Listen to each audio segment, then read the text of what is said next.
رسول اللہ حبیبی یا رسول اللہ حبیبی یا رسول اللہ۔ حضرت حسن بصری رحمۃ اللہ تعالی علیہ اپنی توبہ کا واقعہ بیان فرماتے ہیں۔ وہ فرماتے ہیں کہ میں امیر کبیر شخص تھا، بہت امیر تھا، اور بصرہ کی گلیوں میں غریبوں کی خدمت کیا کرتا تھا۔ اچانک میں نے ایک حسین عورت کو دیکھ لیا اور میں اسے دیکھتا ہی رہ گیا۔ اس عورت نے مجھے کہا انا تشتہی، تجھے شرم نہیں آتی؟ میں نے کہا ممن، کس سے شرماؤں؟ اس نے کہا وہ جو آنکھوں کی خیانت کو دیکھتا ہے اور دلوں کے پوشیدہ رازوں کو جانتا ہے، تجھے شرم نہیں آتی؟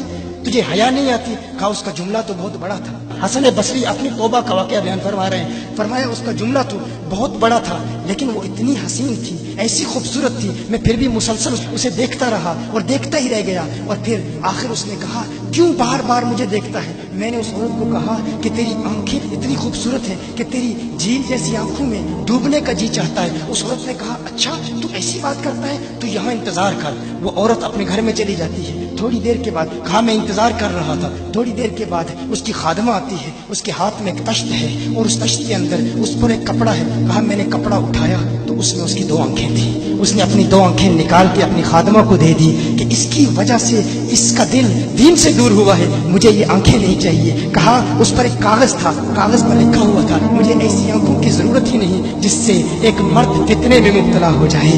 میری بہنیں جو اس گفتگو کو سن رہی ہیں، ان کی بارگاہ میں بھی عرض ہے، وہ بہنیں جو گھنٹوں آئینے کے سامنے کھڑی رہتی ہیں فقط اس نیت سے کہ اپنے بالوں کو یوں سنواریں کہ مردوں کو فتنوں میں مبتلا کریں، یا کسی دکان میں جا کر کپڑے خریدتے وقت ان کے ذہن میں فقط یہی خیال ہوتا ہے ایسے کپڑوں کا انتخاب کریں گی کہ جن سے مردوں کو فتنے میں مبتلا کریں گے۔ یہ بھی امت کی بیٹی ہے جس کی ایک دا سے ایک شخص ولی کامل بن گیا، حسن بصری بن گیا۔ حسن بصری فرماتے ہیں جب اس کی آنکھیں دیکھی میں تحکم کھو بیٹھا، میں زارو قطار رو رہا تھا، روتے ہوئے میں گھر چلا گیا، پوری رات میں روتا رہا، پوری رات توبہ کرتا رہا، استغفار کرتا رہا۔ حسن بصری فرماتے ہیں فجر کی اذان سنی، اچانک خیال آیا اس عورت کا شکریہ تو ادا کروں کہ جس نے اپنی آنکھیں میرے لیے، میرے دین کے لیے، میرے ایمان کے لیے اور توبہ پر استقامت کی خاطر قربان کر دی۔ کہا میں اس کے گھر گیا، جو ہی اس کے گھر پہنچا تو ادھر اس کا جنازہ نکل رہا تھا، اس کی موت واقع ہو چکی تھی۔ کہا میں رات گھر آیا، میں رات سو گیا، میری آنکھ بند ہوئی، میں نے اس عورت کو خواب میں دیکھا۔ میں نے کہا کوئی نصیحت کر۔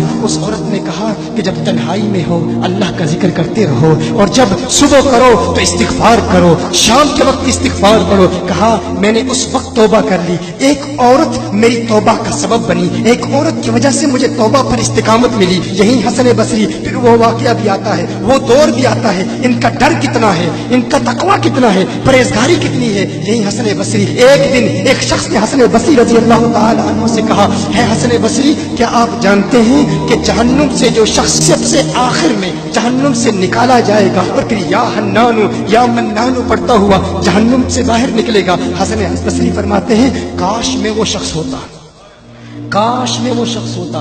کہا گیا کہ جو جہنم سے سب سے آخر میں نکلے گا، 1000 سال جہنم میں رہے گا، یا حنانو یا منانو بڑھتا ہوا جہنم سے باہر نکلے گا۔ کہا کاش میں شخص ہوتا۔ انہوں نے کہا حضرت آپ کیا فرما رہے ہیں کہ آپ جہنم میں جانا چاہتے ہیں؟ آپ تو بزرگ ہیں، اللہ کے ولی ہیں۔ کہا تم میری بات نہیں سمجھے، وہ جو جہنم سے نکالا جائے گا کم از کم نکلنے کی ضمانت تو ہے، اس سے یہ تو پتا چل رہا ہے کہ ایمان پر موت واقع ہوگی۔ مجھے اپنے ایمان کی ضمانت نہیں ہے، میں نے اس لیے کہا کہ اگر مجھے یہ ضمانت بھی مل جائے کہ میں وہ ہوں تو وہ بھی مجھے قبول ہے، کم از کم ایمان تو سلامت لے کے جاؤں۔ میں کہتا ہوں اللہ فرماتا ہے خوف نہیں ہے، ڈر نہیں ہے، پھر فرماتا ہے یہ ڈرتے بھی ہیں، یہ ڈرتے بھی ہیں، لیکن ان کے ڈر اور ہمارے ڈر میں فرق کیا ہے؟